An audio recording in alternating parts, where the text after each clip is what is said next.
अस्सलाम वालेकुम नाज़रीन, आज मैं आप लोगों के लिए बहुत ही मज़ेदार चिकन स्टू की रेसिपी लेकर आई हूँ, जो कि बहुत ही सिंपल तरीके से और बहुत आसानी से तैयार हो जाता है। इसमें ज़्यादा बिल्कुल भी टाइम नहीं लगता है। आइए अपनी रेसिपी का स्टार्ट करते हैं। सबसे पहले मैंने आधा कप तेल लिया है और इसको मैंने अच्छी तरह से गर्म कर लिया है। फिर इसमें मैंने 3 बड़ी प्याज बारीक कटी हुई इसमें शामिल कर दी हैं और फिर हम इसको फ्राई करेंगे। इतना फ्राई करेंगे कि हल्की गुलाबी हो जाए। जब हमारी प्याज हल्की गुलाबी हो जाएगी, गोल्डन ब्राउन हो जाएगी, तो हम इसको अलग निकाल के रख देंगे।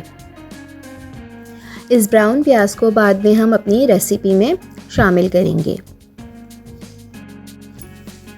मैंने कुछ खड़े मसाले लिए हैं। एक तेज़पात का पत्ता है, कुछ काली मिर्ची के दाने हैं, ज़ीरा है, दालचीनी है और 2 बड़ी इलायची हैं। इसको भी हम तेल में शामिल कर देंगे। इसके साथ हम अदरक लहसुन का पेस्ट भी शामिल कर देंगे और जो हमारी चिकन है आधा किलो, वो भी हम इसमें शामिल करके अच्छी तरह से फ्राई कर लेंगे।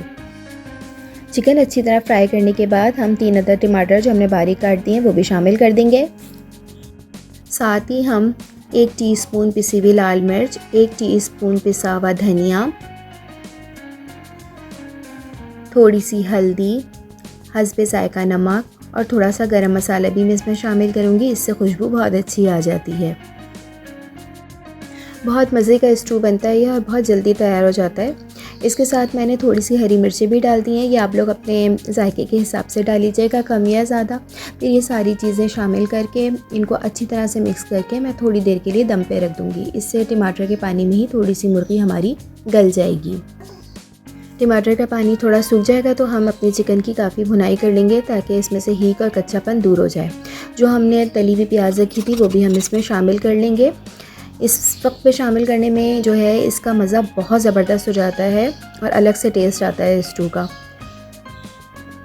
इसके साथ ही हमने हरा धनिया डाला है और इसमें मोटी हरी मिर्चें डाली हैं साबुत गार्निशिंग के लिए और फिर हम इसको थोड़ी देर दम पे रखेंगे। ये देखिए हमारा स्टू तैयार है और बहुत जल्दी बन जाता है, ज़्यादा टाइम नहीं लगता है और बहुत मज़ेदार होता है खाने में। अगर आपको मेरी रेसिपी अच्छी लगी है तो प्लीज़ मेरी रेसिपी को लाइक एंड सब्सक्राइब ज़रूर कर लीजिएगा। इससे मेरी हिम्मत बढ़ेगी, मैं और आगे आप लोगों के लिए वीडियोज़ शेयर करूँगी। लाइक और सब्सक्राइब करना बिल्कुल नहीं भूलिएगा। आप लोगों की मेरी वीडियो देखने का बहुत बहुत शुक्रिया। अल्लाह हाफ़िज़।